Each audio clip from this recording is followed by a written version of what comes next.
We're here.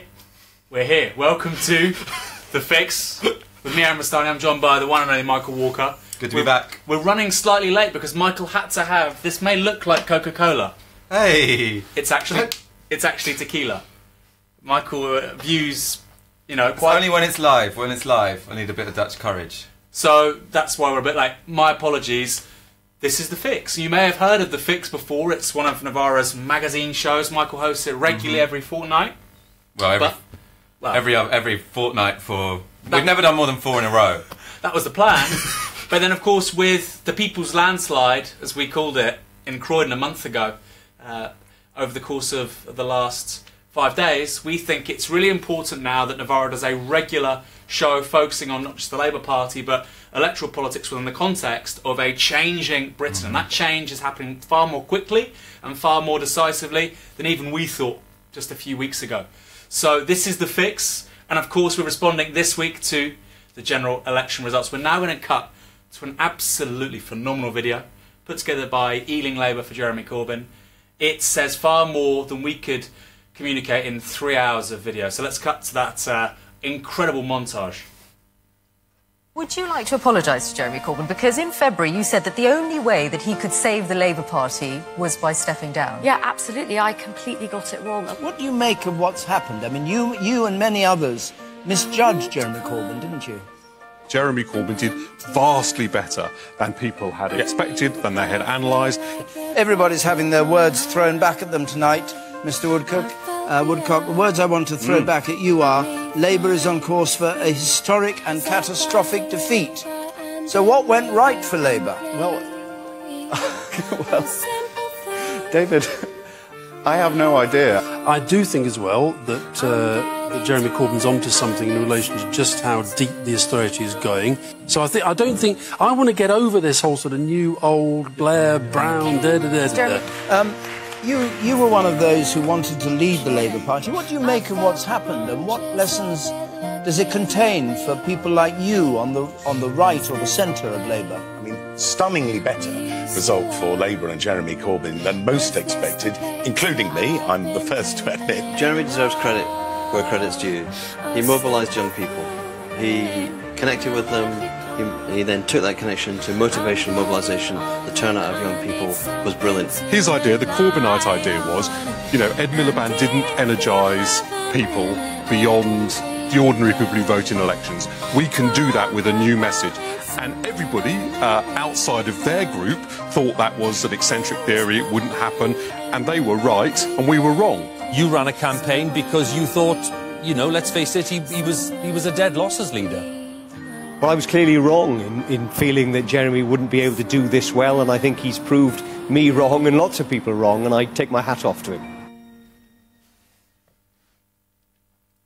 Amazing video, amazing video. Some of my least favourite people couldn't have called it more wrong. We couldn't have called it more right. Very gratifying.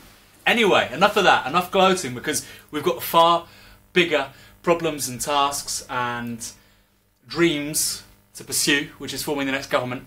Today, we're going to be talking about 5 things, Michael. The scale of Labour's success. It was big. It was big. It was a big success. I'll be talking about that, and then what will you be talking about? I'm going to talk about the scale of the Tories' failure. Right, and then I'm going to be talking about the DUP, the potential allies that they'll be having in this government, the Democratic Unionist Party, the bad hombres of Northern Irish politics.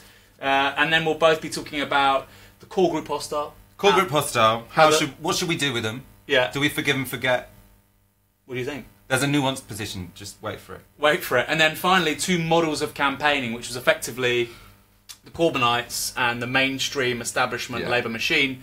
And they had a very different approach with very different ambitions. One of them was proved correct. You probably know which one. But again, we'll hold our horses with that. So the scale of Labour's success, it was pretty immense. Okay, we saw a 9-point swing to Labour. It's the 9.6% actually, to be precise. It's the biggest swing in any general election in Britain since Labour under Attlee in 1945. Now, of course, the reflex from the mainstream media is a nonsensical one. They're saying, well, Theresa May lost this. Theresa May did not lose this. The Tories got, what's it, 14? They got 14 million votes, I think. Or no, they got 42.8%. I don't know. They got 42.4%, right? Okay. Which is the highest the Tories have got as a vote a share of the vote in a general election since Margaret Thatcher in 1983. So the Tories and May did not lose this. They still, and we have to remember this as people that want to beat them next time round. They still got a phenomenally high number of votes, far more than Cameron ever got, far more than Tony Blair ever got after 1997. Okay, really phenomenally high level of votes. But the point is, Labour got their highest number of votes in a very long time as well. So yes, there's not a question of May losing it, but Labour doing really well. I want to talk a little bit about London, Michael, but go for London. Okay, go for London. 54% of the vote. I know, 54% of the vote. 54%. Red London. Red London. Red London. Kensington. Red Ken. Even Kensington now has a Labour MP. And a brilliant Labour MP as well. She's a proper progressive. She was a councillor for... So I was reading about Kensington today. It's not all the glitz and glamour that we think. It's a constituency with vast inequalities, extreme inequalities. She's councillor for the ward which it's in the top 10 wards of child poverty in London. Right. So she's a real campaigner. I mean, that would be a safe Labour ward on a Tory council. I think she got actually pushed out of being leader of the Labour group at one point by people from the right of the party. So she has now shown them who's the boss. Yeah. They presumably thought she was a paper candidate, but like many people who the Labour establishment assumed were paper candidates, they're now a new generation of MPs, and we wish you the best of luck. So let's get some more stats out. It's a kind of commonplace, I guess, from Liberals in particular, who say we need to have PR, proportional representation. I'm not adverse to proportional representation. But they will say, over time, and I've said it as well, because it was true, there's an ever-declining share of the vote going to two major parties. That was decisively capsized in this general election. So both parties got 40% or more for the first time in a general election since 1970. That's a 47-year trend. Go on. So Tories got 42%, Labour got 40%. That was unexpected, by the way. So now the fact that it was a two-party result seems like, oh, of course it was a two-party result. But until, say, 3 weeks ago, or until at the start of the campaign, people were saying the Lib Dems are maybe going to overtake Labour. Well, look, no. Let's go back 9 months ago. It was people like John Harris, The Guardian, justifiably, right, were saying that Labour would lose seats to their right to the UKIP, and they would lose seats to their left, the Lib Dems and Green, particularly around the cleavage of Remain. And that seemed correct. But the precise opposite has happened. Yeah, I mean, that confounded, I think, both. That confounded more than just the biggest idiots in the Liberal commentary. Absolutely. The idea that Brexit would divide this election in a way that was particularly unhelpful to Labour, just as it did in Scotland, but it obviously didn't come to pass. So let's just look at the London results. Enfield Southgate, Labour. Croydon Central, Labour. We expected both of those. Gavin Barwell, formerly a cabinet minister, now... I mean, they didn't expect... He wasn't the favourite to lose Croydon at the beginning of the election. We expected that. We spent a lot of time in Croydon. Exactly. We felt the energy there. It was high energy. Dr. Rosina Alin Khan, who took over from Sadiq Khan in Tooting, saw her majority go up from 5.3% to 26.6%. And, you know, some of the melts at Party HQ were saying, this is going to be exposed, we could lose Tooting. Her majority 26.6%. We're going to move to that later, but I know for a fact that Tooting, people were redirected from more tight marginals to say, all the tight marginals are a goner. Rosanna is at risk. What was her majority in the end? So I've got 26.6, yeah. Labour also uncomfortable majorities in marginal seats like Ealing Central and Acton. Rupa Huck increased her majority from 274 to 14,000. And again, the melts were saying that these were exposed, we would lose them.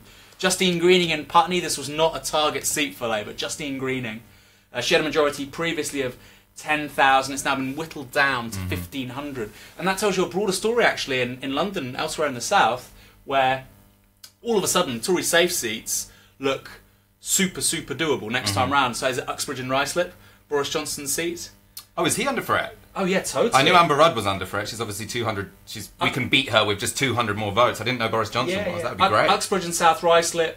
Labour had a 13% swing there. The Tories went up 0.6%. So Boris has a 5,000, 4,000, around a 5,000 majority, 5,100 majority. But that's down from, I think, something more than double that. And that's a prospective win there for Labour. The best jump of a Labour marginal to a Labour safe seat was Fangam Debonair. in Bristol West, who went from a 5k majority to a 37k majority. Wow. Wow. She can relax. She can absolutely relax. So it's places like Putney, Uxbridge and South Ruislip, because the kind of the presumption is that, oh, London is red. They're all, before the general election, there were 20 Tory seats in Greater London, right? And obviously if they switch to Labour from one party to the other, have a kind of, in terms of forming a majority, it's a zero-sum game, right? So it's not like a... So if you get a switch from the Tories, it's much better than getting a switch from the SNP. Precisely, or the Lib Dems, right? So Labour should be looking to win Putney, which they won in 1997. They should be looking to win Uxbridge and South Ruislip.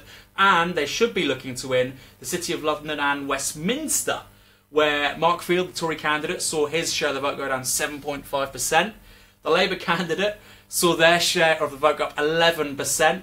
So there's 3,200 in that, in cities of London and Westminster. That's been Tory since 1950. So this is unreal. Look, I'm a Corbyn stan. I never thought this would happen. I never thought this would happen. I mean, I'm on record saying I don't think this was going to happen.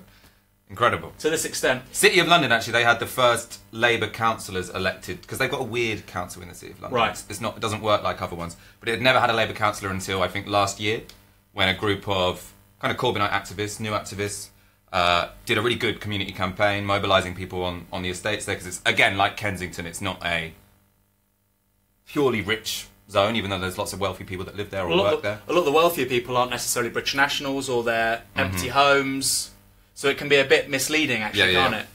That might have had something to do with the one in Kensington. Absolutely. And then finally, my neck of the woods, Bournemouth. Bournemouth West, we got 36% of the vote. Bournemouth East, I think we got 36% of the vote. Now, that might not sound like much, but even in 1997, in Bournemouth West, Labour got, I think, 24%. In Bournemouth East, they got 20%. Okay? They've got 36%. So, in these places, you're seeing a huge increase on the, acclaimed high point of the Labour vote. We'll talk about that, I guess, later on the show, but I think that's part of a broader story here, which is essentially a new coalition which is forming around a radical left, a progressive left agenda. Similar story in Hastings. Amber Rudd's seat, she had a 5,000 majority there, I think. I thought it was it 5,000? It was big. Down to 200. Down to 200-300, right? They're still talking up for her as potentially the next leader, but you can't have the leader of your party with a 200 majority. You can't have a prime minister in a marginal. Yeah. Because that's ridiculous. Maybe they'll helicopter her somewhere else. Can you swap? Can they swap? I don't know. They can't swap. I don't know. But anyway, you want to talk about how the Tories aren't too happy about what's going on? This absolute car crash of a general election. I think we can... One thing to emphasise with this, before we finish on Labour, the extent to which it was a success, is this isn't a success just compared to the expectations for Jeremy Corbyn. If you'd asked anyone in 2015 what could Labour hope to be achieving at the next general election, it wasn't winning Canterbury. It wasn't winning Kensington. And I think there was a lot of talk when Jeremy first came to...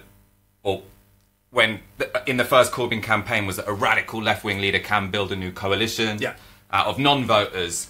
Everyone said, they're called non-voters for a reason. Yeah. Was the Twitter commentary outline. With students, with people who are pissed off at neoliberalism, pissed off at the establishment.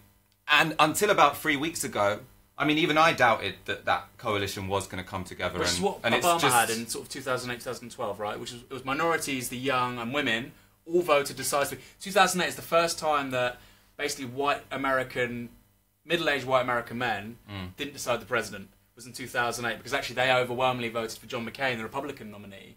And we said the same thing, right? If Corbyn to become the Prime Minister, you'd have to have a similar dynamic here. We said that Obama probably couldn't have got much of the UKIP vote, not just because he wasn't white, but also because he was quite clearly aligned with the establishment.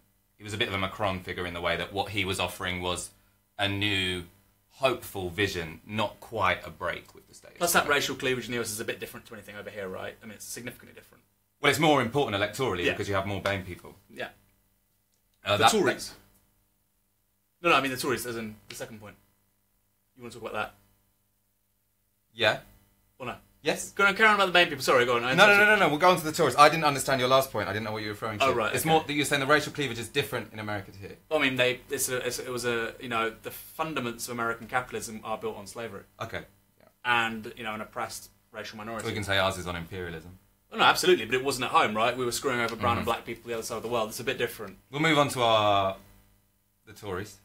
I'm not whitewashing British history. I'm just saying, I don't think you were. Slavery is a really big, that cleavage in American politics just simply doesn't exist in the UK, and also clearly, yes, minorities voted for Labour, but they're not as significant yet. They're not as significant as a percentage of the electorate. You can't win an election based on that coalition here. Yeah. You have to bring over people.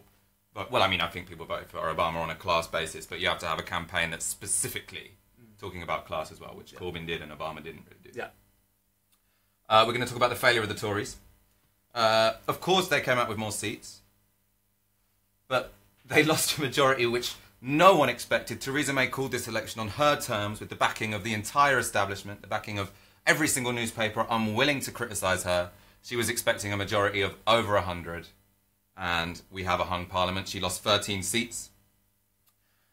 4 short of a working majority, which means she's going to have to make some kind of deal with the DUP. Aaron, you're going to talk about the DUP a little bit later. I want to first, and we don't want to gloat, but I mean, Theresa May has put the British public through a lot of shit in the last 7 years. So to hear her burst into tears when the exit poll comes out, and to hear her burst into tears again when she's in the car to see the Queen, and to hear of her of one of her staffers keeling over, fantastic, and physically vomiting when the exit poll comes out. Fantastic. Shame they didn't choke on it. Ooh, hey, that was a staffer, not Theresa May. That wasn't Boris. Well, anyway, vomiting, justice, death. I don't know. Yeah. It's more controversial. No, I didn't say that. I'm just saying, Anyway, they were bricking it. They're bad hombres. They didn't expect it right until the end. Apparently, Linton Crosby was saying to everyone, "Guys, you can smile, you can speak," and that, she must have just felt like hitting him. You told me to do this shit campaign. Well, so I lost my majority. He thought that they were going to win until the last minute. No, he was saying that when the exit poll came out, he was like, God, I think because he was just like, God, you British are so silent, because everyone just was stony faced, yeah. No Linton. No one would say We've anything. not just lost because of you, but everybody thinks we're disgusting, racist bigots because of you. And that's okay when we win, like in 2015, but when you do that and you lose, you've really fucked up. Yeah, and she's getting trolled. So Peston tweeted soon after the election from a Tory MP, "We all effing hate her, but there is nothing we can do. She has totally effed us up." She has. Actually, that wasn't the up. She's totally effed us. Yeah. Correct. Lots of people who thought they were in safe seats have now lost their seats. Lots of people who thought they were in safe seats now worry they're going to lose it at the next election. Yeah, Amber Rudd. Boris. Yeah. Lots of people who were hopeful young Tories who thought they were going to get into Parliament on a landslide, ready to oversee a nice, hard Brexit, a strong and stable government. They're going to have to go home. I mean, they probably had a nice job already. Well, they probably sack them off, right, if they can, to see. They're probably like, I'm going to, because lots of people went from the Centre for Social Justice, this kind of social conservative think tank. There was lots of candidates. They became candidates for PPCs. And presumably they just gave in their redundancy because they thought they were going to, I don't know. Yeah. They might have given it that, yeah. Pollsters also trolling Theresa May. This was one of my favourite polls. Survation asked, Theresa May is a strong and stable leader. Agree, 36%. Disagree, 50%. Brilliant. So every metric upon which she stood is destroyed. We know what went wrong. It's not a mystery why that campaign went wrong. Theresa May, all the work that David Cameron did to try and make the Tories seem like not the nasty party, even while they were obviously means testing disabled people, driving people to depression, driving people to suicide in some cases. Yeah, we can say it. Yeah. He sort of had tried to. He was a liberal Tory, saying we're not into fox hunting. We're not into bigotry. Theresa May didn't really mind. We're into gay marriage, even though that legislation only passed through the House on the back of Labour votes. Oh, is that true? Because there were so many Tory rebels. Yeah. Well, I mean, and Lib Dem votes. Theresa May had voted against the repeal of Section 28 in 2001, I think. This whole thing of oh no, but they've rebranded. Even Dan Hodges was like, I can vote Tory. They rebranded gay marriage. Yeah, but that was passed because of Labour votes, Dan. Yeah, but also, I mean, there was an effort on the part. There was a conscious effort on the part of Tory leadership. One of the Cameroons, of the Cameroons. I believe that to try and appeal to people who were sort of cash rich, but didn't quite like these animal-hating, gay-bashing toffs. Racists. Yeah. They also reached out relatively unsuccessfully to the black and brown vote in 2010. But they were making progress, right? And then May threw it away with the whole Citizens of Nowhere thing, Yeah. which was kind of a fuck you to anyone that wasn't Whiting from the Shires. Yeah. And she failed. Good. Obviously, the question is now, will she be able to survive as Prime Minister? What do you think? Well, so you'd think. So she's short of a majority. The only people who look like they're going to make a deal with her are the DUP. One, the DUP are pretty weird and are going to be pretty unpopular in Britain. You're going to go more into detail in that. Yeah. The other, this only gives her a working majority of 4, which is tiny considering what she's got to negotiate. And also, I assume that many of the things she stood on, much of this manifesto, is not going to get passed with a majority of 4. There'll be lots of Cameroons who'll be like, we can't yet replace May, because one, who are they going to replace her with? 2, they're worried that an election is going to be so soon that there isn't time. But they're going to say, we're not going to pass your fox hunting bill. We're not going to pass the dementia tax, because obviously everyone hates it, and we'd lose in our own constituencies if we voted. Well, they'll probably keep Cameron's policy on the dementia tax, which was originally, you will pay for your care, but there's a cap of £72,000, which was going to come in 2020. I don't know why they ever deviated from that policy personally, but there you go. That's probably what they'll pursue. Well, it is a bad policy, that. We should oppose that. That's a bad policy as well. I mean, Labour will, I'm sure. Yeah. Or maybe, no, actually, let's be totally honest. They're not going to pursue any policies. I mean, if they know what's what, over the next several months at least, they will completely demur from touching anything vaguely contentious. Who, the Conservatives or Labour? The Conservatives, yeah. So you would think in normal circumstances that government would collapse rather soon. Yeah. But you were looking into the Fixed Term Parliament Act, which might be the saviour of this incredibly weak Well, Stephen Bush government. was. Stephen Bush was. He wrote... Stephen Bush is a tremendous guy. We had him on... Tremendous. Last Tisky Sat. Yeah. Go check that out on environmedia.com. That was a really, really good podcast, and he's super sharp. One of the fairest journalists in Britain I as well. think so. You know, we don't share his politics, but he's an empiricist. You know, he looks at the data, he looks at the trends, you know, he listens to anecdotes, he takes the quantitative stuff, he takes the qualitative stuff, and then he has, 9 times out of 10, you know, something really valuable to say. So, and that's the case here, actually. He's got a really nice piece on the... Let me pull this up. Sorry, I put you on the spot. You did put me on the spot. That's fine. It's it's in the New Statesman. Here we go.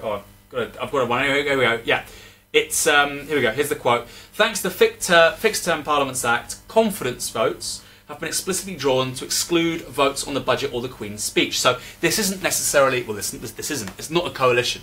It's what's called confidence and supply. So the junior partner effectively gives the necessary votes for particular kinds of parliamentary votes, and that passes the legislation. Which is precisely why the DUP won't want to enter in a formal coalition, because you actually have more leverage with the confidence and supply. Shame the Lib Dems. The DUP can say, we won't vote for it if X, Y, Z. Shame the Lib Dems didn't know that in 2010. I think Nick Clegg just really wanted to be Deputy Prime Minister. You fucking idiot. If you're a Lib Dem, because you don't have much ideology, the whole idea is just like, the Lib Dems in government is the motive, so they know they can only ever go in coalition. They also, what would be the point in them being confidence and supply? They don't stand for anything, so they just wanted a seat at the table. They got a seat at the table. With confidence and supply, they would have had a majority of like 50 something, right? Which is what it was then, 56, not that kind of something close to that, right? I mean, the Lib Dems could have had an effect then, yeah. They could have had like... Nick Clegg wanted to be not Deputy just an Prime effect. Minister. They could have had like far more influence than their MPs. You know, that far greater influence than would have been reflected by their actual parliamentary numbers. They didn't even believe in their programme. That was the problem. So apparently, Nick Clegg was offered by George Osborne the option of abstaining. He was offered that the Lib Dems could abstain on tuition fees because he knew it would be so toxic for them. Nick Clegg said, "No, we've taken on the responsibility of government, and we're going to vote for it." It was a pleasure to see him lose his seat on Thursday. That was a good moment, wasn't it? Off you fuck, Nick. I'm going to try and swear a good less. moment in Navarra Studios. Swear less this time because we're not drinking all night watching a historic general election. But it's before 9. It was hugely gratifying to see Nick Clegg go because he is one of the most poisonous politicians in the history of modern British politics, and that's not because of his views. You know, he's not Nigel Farage. But he did, you know, I'm not a Liberal Democrat. I've never voted Liberal Democrats, despite what some of the Saving Labour melts on Twitter might say. I've never voted Liberal Democrat. But they were clearly, before Nick Clegg, under Charlie Kennedy in particular, a positive force in British politics, both in public life and in our, our electoral politics. What Nick Clegg did was... And he destroyed them. He tricked a lot of people into voting for free tuition who ended up voting for the most brutal austerity programme we've had in decades. Yeah. That's a pretty bad impact. He destroyed them. I mean, this guy's track record, what is it? You know, he was the arch-European as we left the EU. he was the leader of a political party which went from, what, 56 seats to 8? And from 2010 to 2015? They're back up to 11 now, though. No, they're up to 12 40, now. 12. Lower vote share, yeah, but better distributed for them, right? But they got 50% more seats, as Lembit Opek said to me. It's big. And I was like, okay, Lembit, all right. Low base. I mean, it's low energy, low base. What can you say? But yeah, so anyway, confidence and supply. I'm going to finish this quote. A government only falls if it loses a vote of no confidence. This is now, after the Fixed Term Parliament Act. It no longer falls if it loses a major vote, a budget vote, or even the Queen's speech.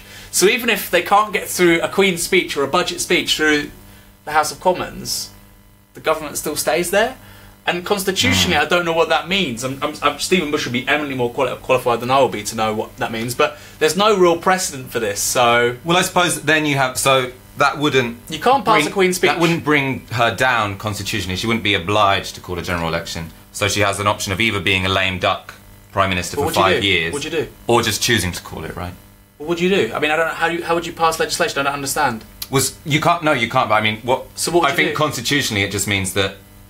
No, yeah, they will just have to have an election, right? You can't be. There's no point in being a lame duck prime minister who can't pass any legislative programme. I suppose you would do another Queen's speech, right, to get the right votes, and so you then go to Labour. So look, we'll get rid of tuition fees. We'll do this. Maybe that would be one thing to do. But I don't think the Tories could come up with any Queen's speech that Labour would vote. No, of course. Why would you? Yeah. But I mean, presumably you could reformulate the Queen's speech several times, I guess. Until the DUP support it, or until the Lib Dems support it. Yeah, until you get enough votes. Yeah, I mean the Lib Dems or the SNP, right? Yeah. So it's not implausible, but still, that is a big development and that changes things. Anyway, let's talk about who the DUP are, because a lot of people, especially in the Liberal commentariat, again, look, we've had the Tories in government now for 7 years, they love to talk about moderate or progressive Tories.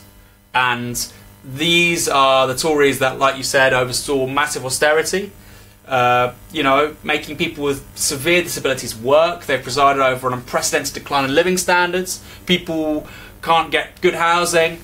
People are dying on trolleys in hospitals. Hardest of all hard Brexits. And the progressives, the moderate Tories, still don't say anything. Anna Soubry is the only one I know. Interesting that it's Brexit, before we go to the DUP, it's Brexit which is the one thing that looks like her legislative agenda might have to change. So the Tory backbenchers don't seem confident enough to challenge her and replace her. They don't have an obvious candidate, but they do think they can now demand that we stay in the customs union. The claim was always that there's like dozens of these moderate Tories. But they never actually do or say anything. And I don't really know the names of any of them except Anna Soubry and Ken Clarke. So if they go into government with the DUP, when are these people actually going to, defy their leadership? There's even people in the cabinet who wanted a soft Brexit, and that's precisely why Theresa May was going to kick him out straight away. Philip Hammond. I was worried I was going to say. I always say Richard Hammond when I mean Philip Hammond. He had another car crash. He is Philip Hammond. Richard Hammond had another car crash. Another one. When? At the weekend. Oh. Poor Richard. Poor Richard. Anyway, Philip Hammond, he's safe in his job. But the reason why I want to say this is that the DUP are homophobes. They have. There's a really great article by Owen Jones written 2 years ago. His worry was about the DUP going into coalition with the Tories then. Kind of prophetic, right? And they have a terrible record on reproductive rights. Many of them are adverse to abortion, Islamophobia, racism, homophobia. Creationists. Some of them are creationists. Okay, it's a free world, but that makes you a fucking weirdo.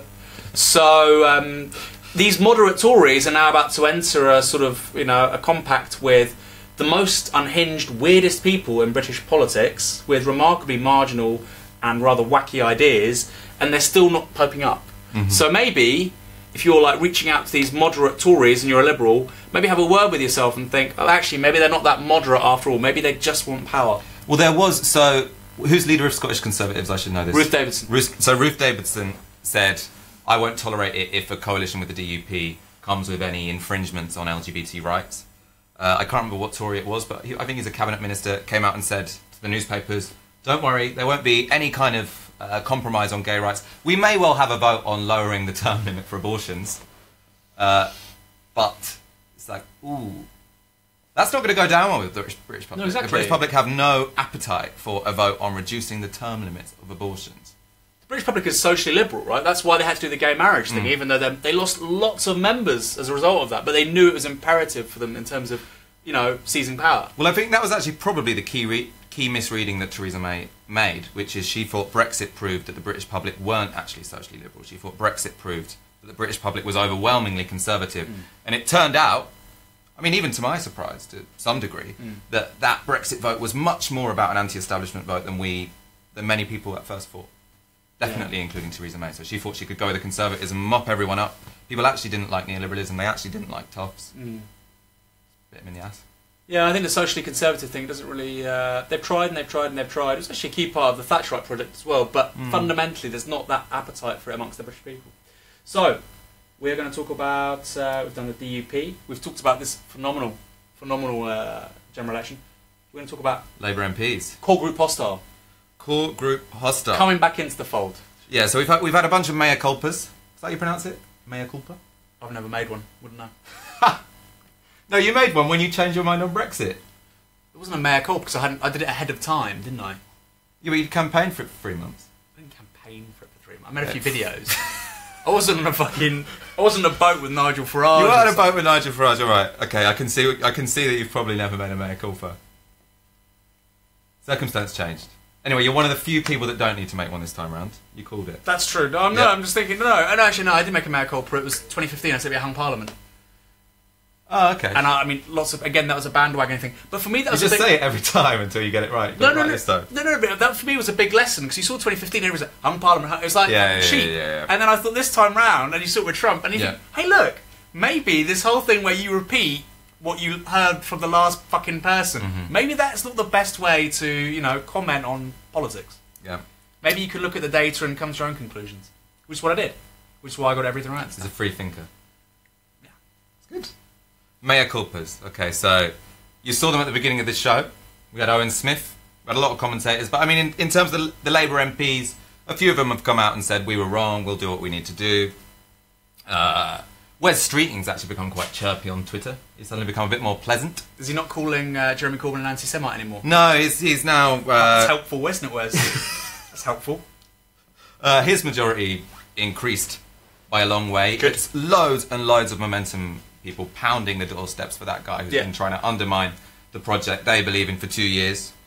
I think Corbynistas showed some real maturity in those 6 weeks. Absolutely. In campaigning day after day after day for people who had slagged them off for 2 years. One of them thrown out the party.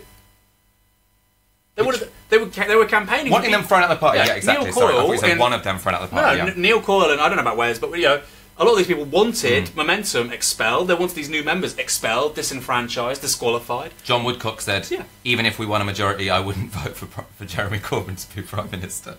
I mean, John Woodcock. I said how he didn't get. I said, when are you going to resign? And then I got these people going, oh, we need solidarity, unity. It's like, he's batshit, right? I mean, there's not many as bad as him. I'll grant you that. Yeah. Anyway, before we get onto the nuanced position, Chris Leslie didn't get the memo. So all the other MPs are at least they're either coming out with mea culpas or smart enough to shut the fuck up. Yeah. Chris Leslie decided Saturday, 2 days after this phenomenal election, was a good time to go on Radio 4 and say Jeremy Corbyn had missed an open goal, that this was a very disappointing result, we weren't in government.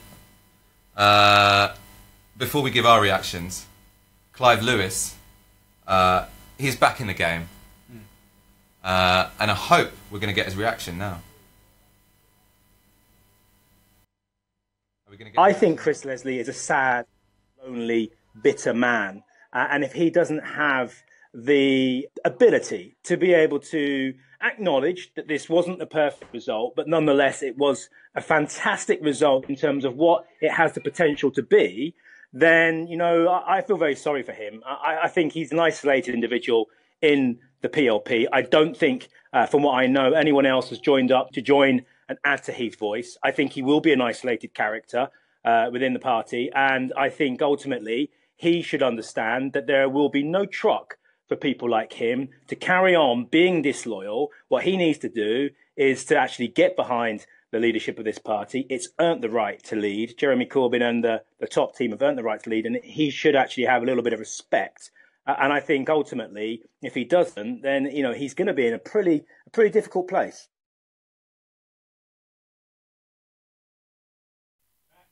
Right. So, amazing. Your response to Clive Lewis responding to Chris Leslie. I love you, Clive Lewis. You've always liked Clive Lewis, haven't you? I have always liked Clive Lewis, yeah. No, I think he's... I think he had a difficult time, basically, because he was thrown into the spotlight. He wasn't ready to be the next leader of the Labour Party, so you can imagine, you've been an MP still isn't, for... right? He's still not, but he was an MP after 1 year. Many people quite reasonably thought that the Corbyn leadership was not going to fare very well in the general election. Yeah. Many people centred around the idea that Clive Lewis was a better communicator. There's a lot of pressure to be under when you've been an MP for 12 months. Yeah. I think he's a very talented individual. I like the way that, obviously, this Corbyn win has sort of empowered him to go shooting from the hip. He recognises that the British public like people with personality. Yeah. So he's being unashamedly a kind of risk-taking, charismatic guy. I like it. His Twitter's great. Can I just quickly say something? Clive Lewis is a subscriber to Novara Media. Is he? So if you want to be as cool as Clive Lewis, head to support.novaramedia.com, take a subscription out. Have you seen... Or make a one-off payment to help us build a new media for different politics. Okay? Because we want to make this show daily. We want to make it daily. Daily. So be like Clive Lewis. We want comms so we know exactly when the VTs are coming. Have a little earpiece like that, right? Yeah. So if you want to be as cool as Clive Lewis, help us out, help us build that new media for different politics to underpin the people's landslide, because it's very plausible there could be a Labour government this year or next year. So we need that media to take these ideas to the forefront of the national conversation and keep them there. Yeah. Anyway, so Clive Lewis summed it up perfectly. We don't really need to comment more on that. If you're in Nottingham East, deselect Chris Leslie. Can I say that Chris Leslie was the worst Shadow Chancellor ever? Wasn't he basically appointed and he was just like, the Tories are right. Yeah. The Tories are right. We don't need to oppose anything. Complete fraud. We'll vote with the... Obviously, the British public don't believe in anything the Labour Party believe in. Yeah. I'm Shadow Chancellor for, what was it, 6 months in 2015? Fuck knows. And what I'm going to do When is Harriet just Harman was the agree with everything the Tories say. So he was, I suppose he was one of the leaders for Let's Vote for the Welfare Bill. The British public don't like welfare claimants. Look, if this was the Labour Party... The British public like austerity, we're going to do austerity. If somebody like Harman was the leader, and then you had Chris Leslie and... Labour would have got like 20% in the last general election, because there's no... If you want the Tories, you'll vote for the Tories, right? And if you like the Tories be a bit more socially liberal, and you think, actually, or you're in a part of the country where they're not doing so well historically, or that's changing, like the South West or the Scottish Highlands, then you vote Lib Dem. There's no constituency in Britain for this bizarre... We call it Blairite, because it is Blairite. It's sort of neoliberalism, and after the crisis, it doesn't even have a socially progressive element anymore, because economic growth is lower than it was previously. So, yeah, it's bizarre. Chris Leslie, absolute belter. Just, I don't understand what you're doing in politics, mate. So, he is, in terms of being that bold as going out there after that electoral performance and saying that kind of thing, he is kind of rare in the PLP. What's much more common, and what there's much more debate about now, is people who have undermined the project for 2 years, bullied Jeremy Corbyn for 2 years, tried to delegitimise the membership, expel the membership for 2 years, but are now saying, to be honest, Jeremy Corbyn's proved his worth, we're willing to come and do what we need for the party. And obviously a question about what should be our response to them. Tom Watson, in his acceptance, when Tom Watson won in West Bromwich East, right? When he won, his acceptance speech was, the media have been attacking Jeremy Corbyn. They've given him, like, hell. It's like, Tom... You did it! You fucker. Yeah. You were messaging them. Yeah. Right? Don't give me that bollocks. Anyway, so what... Contrition and apologies are great, but, that's just... that's well, I think what fraudulent, Tom. I think what we do is we accept apologies. Yeah. This isn't about pride. No. It's not about vengeance. No. So we say, if you want to be nice to us in the media, that's great. Yeah. We're not gonna cuss you. You don't cuss us. That works well. From next week. Yeah. But let's gloat for a little bit. For a little bit, yeah. But that does not qualify you to come into the shadow cabinet. That does not qualify you for any power within the Parliamentary Labour Party. That requires to go into the shadow cabinet. You need to prove, 1, that you're trustworthy, and 2, that you're talented. It's going to take more than a week to prove that. It's going to take years. Yeah. Also, one thing we need to do is reframe the debate among the PLP and how we select our representatives from one where to replace someone is punishment and vengeful to one where it's perfectly normal that every round of elections we have an open primary to select our candidates. Because it's not good enough for an MP to say, well, I'm shutting up and letting Jeremy Corbyn do what he wants. We're only going to ever have sort of like up to 400 MPs in sort of the best leadership election. We're a party with 800,000 members. They should be the most inspirational, the most passionate, the most hard-working members of those 800,000 people. They should be people who are key figures in their communities. They should be diverse. Being some incredibly average person who once worked in an NGO who happened to be friends with Yvette Cooper or married to John Cryer, that's not good enough. Yeah? Michael Walker's pitch for being an MP right there. Yeah. Right? Yeah. No, I'm not saying I'm one of those people. The thing is, you won't know who they are.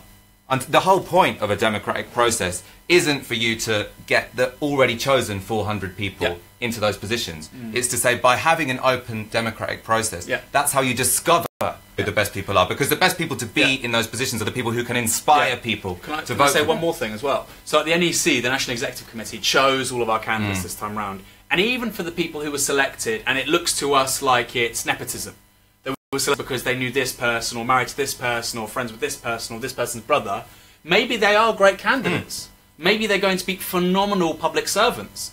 But the point is, you're never going to allay those fears without being democratically chosen. Because if it's not democratically chosen, and you do happen to be somebody's boyfriend or whatever, then people are going to say that, right? And that's why we have to have every single parliamentary candidate chosen by members at the local level. It's in everybody's interest. And lots of members regularly. Yeah. So it's not enough that when there were a very small amount of members in 1992, you want a selection. You know, you should be proving every 4 years that you are the best person to represent your community. Mandatory reselection. Yeah, but I don't think we should frame it as mandatory reselection. Trigger ballots. No, because you want to get rid of... Because the problem with trigger ballots is the only way to organise to have a new MP is negatively. So it forces Labour activists... One, it's very hard to do. You have to get a majority of every affiliated organisation. So that's why you had the arms race of affiliated organisations. The proposal was, ahead of every election, this was the proposal that was coming out of the Corbyn camp before the NEC decided to do, mandatory reselection, you mean? Well, yeah, so basically... an incumbent MP, obviously all candidates in non-Labour seats are chosen by the local party, obviously. Then for all incumbent MPs, there's a vote. If they command less than 50% support, it then goes to open selection. No, that's not true. Oh, that was going to be the Labour Party proposal. That was the proposal from the left. Right. Yeah. I think that's quite a strong, solid proposal. Yeah, no, I think that's fine, yeah. Although, again, no, I don't, actually, because I don't think an election for new candidates should be about yes, no to this MP. Because it shouldn't be about, is this MP good enough? It should be about, is there someone better? Yeah, but Michael, does a Bernie Sanders come through? Michael, you've got... I'm not somebody who makes arguments for MPs' lifestyles, but if you've got two general elections in a year, let's say you give up your job to become an MP, and then you're told that there's going to be mandatory reselection 6 months later, and you lose the election, like, you've screwed your life up. Well, so I do think we have to be a little bit, I think what you do is, if obviously if there's a snap election, you'll have a different process. So, but if there's a 5-year period, then you say, you plan for when you get to the 4th year, sort of people have had... But that's not what happens in British politics. We don't. Often happens in British politics. We have the fixed term, but not through through convention rather than through rule. We don't. I mean, the Fixed Term Parliament Act means sweet FA, right? Although we're about to find out. Yeah, we're about to find out. And also, I mean, what you could have is you have, say, at the 4th year, that's when you have those elections, because you also don't want to sort of have done the selection and then MP to be lame duck for a little while. Yeah. So you have that at the 4th year, and if it's before that, what you just described, which is that you have a reselection if over 50% of the membership want one. But other than that, I think you should give everyone the opportunity to stand every election. Hey, look at this. This is cool. cool. A picture of Lily Allen. Lily Allen is watching us. Oh. Hey, Lily. How you doing? You know, Lily Allen on the... so before we knew how good the election results were going to be, and I think all Labour members were being, especially from the left, were being quite disciplined in saying, we're not going to talk about anything factional at the moment, we're just going to talk about winning the election. Yeah. Lily Allen knew the line. Yeah. She tweeted on that day, after this election, people on the Labour right are going to, or Blairites are going to try and use this as an excuse to get rid of Jeremy Corbyn. No time for that. I don't know the exact wording of it, but I was like, yes, Lily Allen knows it. She's probably still watching. The correct line. You should come on. Lily, come on, man. We want you here. Get on the sofa. We're going to have some top names, including, I think, Lily Allen, okay, in the next couple of weeks. On Thursday, Lily Allen's going to be here talking about the election. That's it. As Jeremy Corbyn will tell anybody, fake it till you make it. It worked, right? 12.8 million votes don't lie. We're going to move on to the campaign, different styles of campaigning. Well, quickly, I just want to talk about Yvette Cooper. Oh, yeah? Yvette Cooper was... Oh, God, yeah. I mean, this is sad, right? Yvette Cooper was like leaking out to the media how she was going to be the Shadow Home Secretary. Because it must have been coming from her, because who else would say it? Nobody else would say that. Well, unless it was someone trying to ruin. Maybe it was Chuka Ramuna trying to get rid of her as a laughing stock. Do you think he's that clever? Maybe. He's probably quite intelligent. I mean, he's spineless and awful, but he might be intelligent. You're right. We've got 7 days to be mean. We've got 7 days. We've got 7 days to be mean. After this, we're going to be like, we'll be nice to you if you be nice to us in public, but we're not going to trust you with any kind of responsibility. No. I was talking about this to John McTurnan. I was on Sky with John McTurnan the day after the election. Hadn't slept for 40 hours. Still hungover. And McTurnan, fair play to him, he was like, no, it's an accomplishment, it's an amazing, opposite of Chris Leslie, amazing sort of, achievement. And I said to him, I was like, look, John, I have said some bad things about you, I've said some funny things about you. End of the day, yes, you were part of a team which did win 3 general elections. I don't agree with Tony Blair's politics, but he did win 3 general elections. Chuck Ruminer has won fuck all. Chris Leslie has won fuck all. Yvette Cooper, Ed Balls, these people were passengers that came late to that project, or in the case of Chucker and Chris Leslie, I think they were both elected in 2010, right? They'd never actually been part of a cabinet. I mean, Yvette Cooper she was a Brownite. But, yeah, they never won anything. So this idea that they're like... I actually put the old school Blairites, you're not Alistair Campbell, I put them in a separate category. Well, they fought a battle. Shit, but they won. Okay, they fought a battle and they won. Yeah. And also, they weren't picked... So, say in Tony Blair's crew, before they were elected, they were fighting against a particular kind of Labour Party establishment. I mean, one that I think had better politics than them. But that meant they had to surround themselves with incredibly talented people. Once that group... To sort of become a friend of an already existing establishment, all you have to do is prove that you're half decent and you're not going to challenge them. And I think that was the case with so many of the PLP. The reason they were selected was because they didn't piss off anyone, they didn't scare anyone, and they were half decent. They're probably all reasonably smart, but none of them are special, and that's, in a way, precisely why they were allowed to become MPs. So Yvette Cooper, and the rumour is, this is the chat, Yvette Cooper and Chuck Ruminer were both teeing up leadership campaigns. Well, no, apparently they couldn't come to an agreement, so they were both going to run. Yvette Cooper, we can confirm, was putting out targeted ads during the election, not in her constituency. That's 100% true. Yeah, right. With, so long as some of my closest friends aren't lying to me. And that was of her giving impressive speeches in Parliament. Something that we haven't confirmed, but is widely on the grapevine, is that after these fabulous general election results, she had to lay off a few people who she'd promised jobs for her on incoming leadership campaign. Something happened with, similar thing with, in the last leadership race in 2016, Hilary Benn had something strange going on with staffers. So Hilary Benn's team was working on the Owen Smith campaign, so it looked like things had been done in advance. Anyway, slight deviation. Yvette Cooper and Chuck Ruminer couldn't make their minds up. When I was on the radio with Chuck Ruminer the same day I did the John McTurnan thing, and the guy he's a good guy, Sam Delaney, he's a good guy on talk radio, and I was going, I told him the questions to ask basically, which was this, and then Chucker's like slick suit, like sit down, like, hi, and he asked him, and Chucker's face, his reaction to me, and I'm okay with body language, it said to me that he wasn't running for the leadership, so we'll never know, he's just had a kid. So maybe it was just Yvette Cooper. I think Yvette Cooper was definitely planning. I mean, that's absolutely indisputable. Chuck Ruminer, we have. Also, she is not leadership material. We have no proof for. Oh my God, she's terrible. Yeah, like she's zero politics, zero personality. Yeah, she's terrible. She said that 7 days after she lost in 2015 to Corbyn the first time, she had Liz Kendall, you had Andy Burnham, Yvette Cooper. They all lost, and Yvette Cooper said, "I'm going to take the time out and think about my politics." And it's like, you're a middle-aged woman who's the former Home Secretary. You must know your politics. That's a bit much, right? I mean, I'm a bit young. We more or less know our politics, right? Mine changed quite a lot. People change, but you have a rough idea of your values, the policies you like to see. Anyway, right. Final point. The thing we want to discuss is the campaign. The campaign, and 2 models of campaigning which were quite distinct. So this is, there's been a lot of articles and speculation as to whether HQ was actively working against certain MPs, and I think that's because of the experience that people had in some marginal seats where HQ didn't offer them any support, where the Labour Party establishment offered very little support, very little funding, seats which in the end we won. So this would be seats like Battersea, Canterbury. The Labour Party establishment were like, you're not going to win those, so we're not going to give you anything. people, I mean, anecdotally again, but these are definitely true. So on the election day, people got turned away from the Battersea organising office to go to Tooting. Which we won by 8,000? Yes. We won I think we won by 5,000. No, we were... I think we won it by 8,000. Anyway. We were 8,000 behind, and I think we went to sort of 3,000. We won it big. We won it big. We won it bigly. But they were told, would say. Battersea is lost, go to Tooting. Yeah. And there's two interpretations of that, right? That it was a lefty candidate in Battersea. Yeah. And so they weren't particularly... Great candidate. They were pissed off that she won in the first place.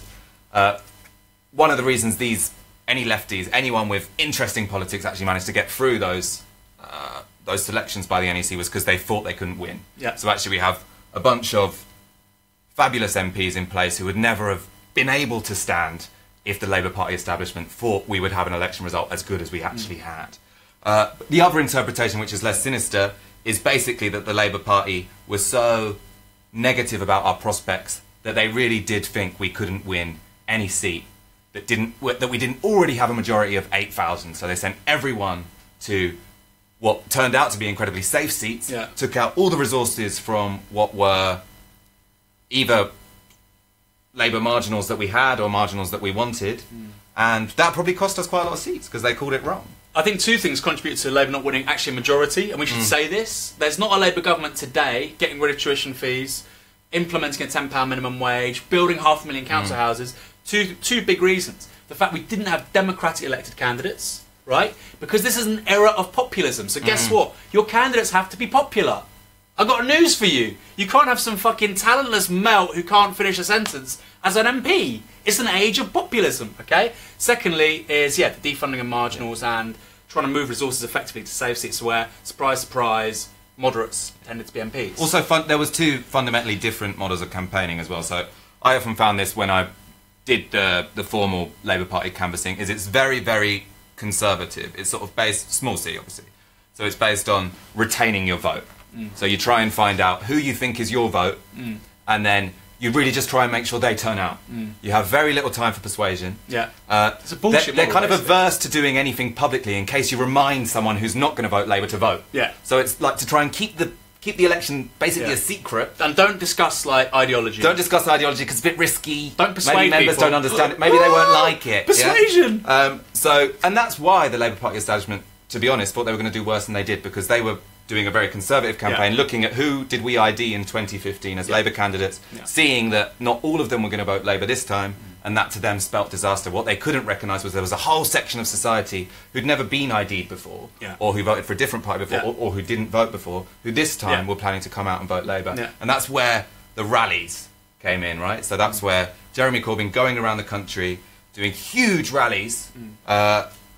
Labour HQ had no time for that. They weren't interested in that. There were lots of people sneering. In 1983, Labour did rallies. Look what happened there. But it was a massive success. That is what infused young people. There was an amazing Carl Rive worked for the Republicans in 2006. He had a great, this is in a book called Prototype Politics. Great book. And he says that he thought, he had data to prove as much, that basically two personal recommendations were a better indicator of one's voter preference than all the amount of broadcast or print advertising they were subjected to. So you could have somebody who's literally eating, like Matthew Goodwin, the right-wing print media, right? Just watching, like, I don't know, actually broadcast's not so bad in this country. Just watching the BBC, just reading The Sun. And yet, if they had, like, their mum and a trusted work colleague say, vote Labour, turns out that's far more powerful. And that was what motored success in these places in the odds of everything. And I want to say one more thing, which is that there's been people, allegedly serious people, academics, journalists, who say, oh, well, all the polls were wrong. No, YouGov were calling this like 1 point behind for Labour. Their constituency by constituency polling was remarkably solid. I said, people are like, oh, YouGov's the outlier, even though an outlier is when it's just one. There was Survation as well. I said, no, look, YouGov actually has the most robust model. I said that all along because they had 50,000 informants a week. They had the most data and the most data points. That tells you it's pretty good data.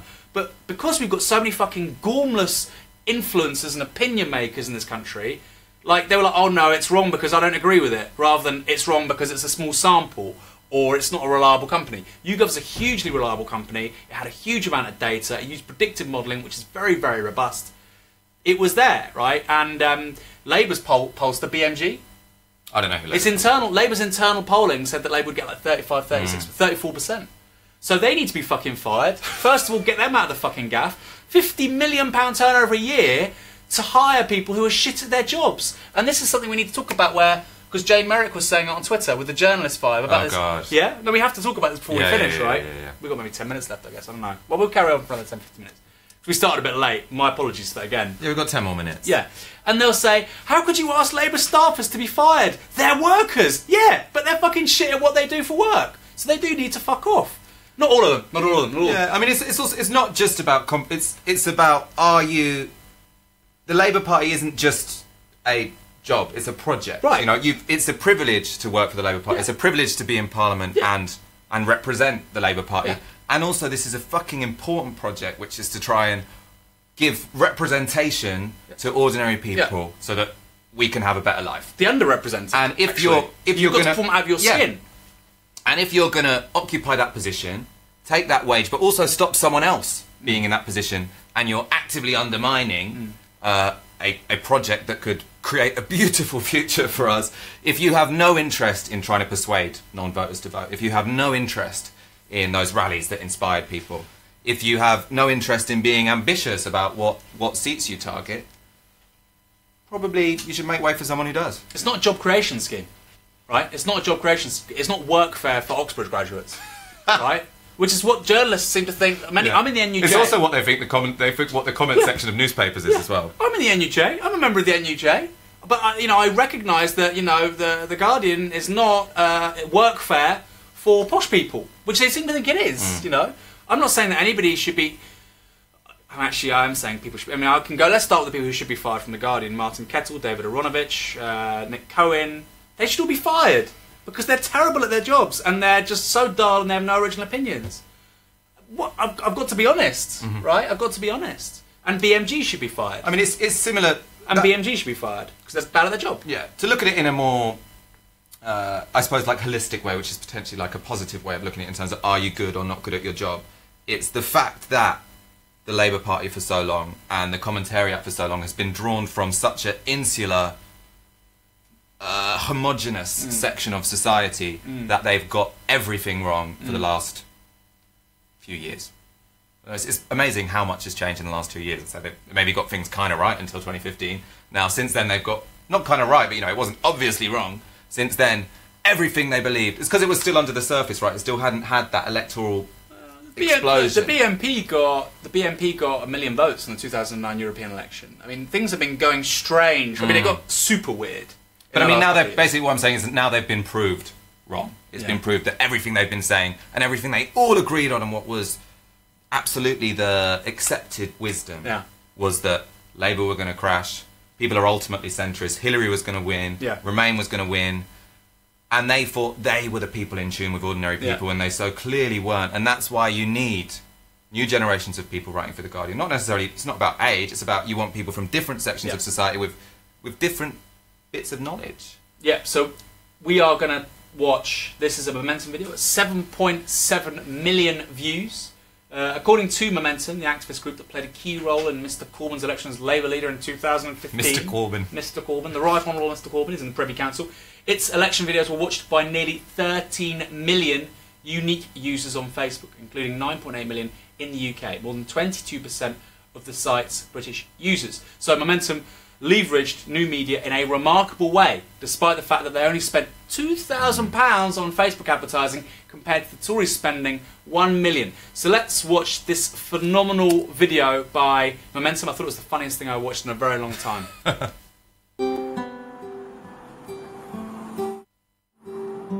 And that's me and my mate Josh. Why is your hair like that? I'm not sure really. It seemed like a good idea at the time. And what's that? That's a free school meal. Why don't I get a free school meal? Things are different now. Schools can't afford free meals. And why is your class so small? My class could fit 40 kids in them. Things are different now. Schools can't afford to pay teachers. And what are you wearing there? That's when I graduated from university. Can I go to university. Yeah, well, you can, but you'll have to pay a lot more than I did. Why did you get all that stuff and I don't? Because I voted for Theresa May.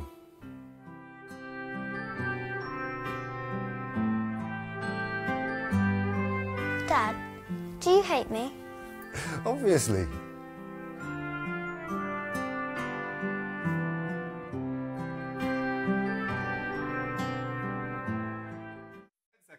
Go to support.novaramedia.com and we'll get a monitor just there. We'll get some earpieces. We'll be able to see the VT instead of just trying to remember what I can happened. do my Ant and Deck impression. What's We're yours? taking out our earpieces. We're taking out our earpieces. I don't know if that's going to get us any donations, babe. You don't think so? No. Well, okay, I'll shut up. We're going to end very soon, and we're going to talk more on Thursday about what we think would be good things for people excited by this election who want to do more in this election. Obviously, this election, I think, has proved that many of our most optimistic assumptions are actually true, that they are possible, that you can have a successful electoral project which is based on the creativity of ordinary people. It turns out Facebook isn't actually an echo chamber, and that it can reach huge sections of the population and change people's minds and motivate people to vote who've never voted before. It turns out that hundreds of thousands of people can be motivated to knock on doors, have face-to-face conversations with people, and bypass the mainstream media. It turns out all these things are possible, and that we don't have to accept the same kind of dull, meaningless sort of centrism that we've been told for so long is the only thing we can expect. It's the best we can possibly hope for. None of that is true. And we're going to talk more about that on Thursday. And we're going to talk about that more on Thursday, especially in the context of the growing Labour membership, which I think it was probably over the weekend, there was a fair few people saying that it had got up to 800,000. The BBC, it turns out this is not necessarily true. No one's managed to prove this. Anne Black on the NEC says it's untrue. And the BBC are blaming Aaron Bastani. I don't trust Anne Black. First of all, we'll say, is it true? Are the BBC correct that you create this piece of fake No, I didn't. news? The BBC, look, because we're seeing the people's landslide, what the BBC are now going to try and do is discredit media sources like Novara Media. So I didn't start this. It was actually a trade union general secretary, and I saw some very reliable people say it on Facebook.